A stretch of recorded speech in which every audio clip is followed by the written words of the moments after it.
அடிச்சு குடிச்சிட்டு சாகாம இப்படி வீட்டுக்கு வீடு வந்து தொண்ணாந்து திரிவீங்களே, வெக்கமா இல்ல?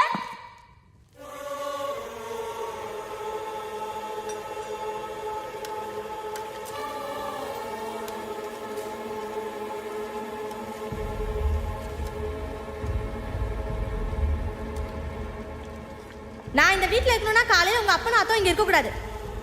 நான் என்ன இந்த வீட்டுக்கு பணக்காட்சியா?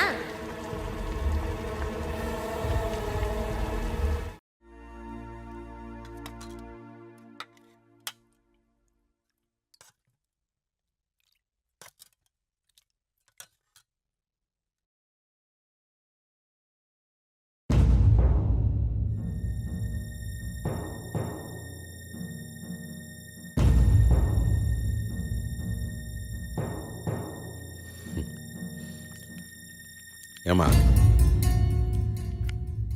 என்னைக்கும் இல்லாமல் குழம்பு எம்புட்டு ருசியாக இருக்குது. இன்னும் கொஞ்சம் ஊற்று. தண்ணி அம்மா வந்து ஊற்றுமா.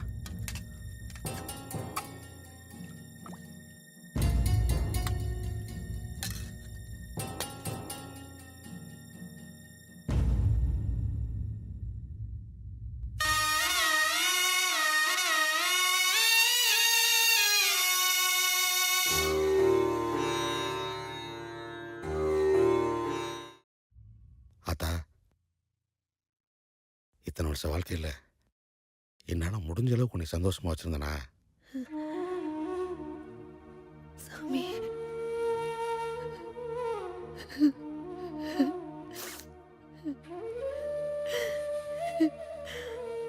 அந்த சிரிக்கு மக நாக்கில் பல்ல போட்டு பேசும்போது பாதி உசுறு போயிடுச்சு. நான் மட்டும்தான் சாகலான்னு நினைச்சேன். இவளுக்கு கிட்ட உங்களை அனாதைய விட்டுட்டு போக மனசு இல்லை. அதான் என் கூட கூட்டிட்டு போலான்னு முடிவு பண்ணிட்டேன். புரியுதுத்தா, யாருக்கும் பாரமாக இருக்கக்கூடாதுன்னு முடிவு பண்ணிட்டேன். கல்யாணம் ஆகி இத்தனை வருஷத்தில் நீ சொல்லி எதை மீறி இருக்கேன்? பேச்சு வா போவோம்.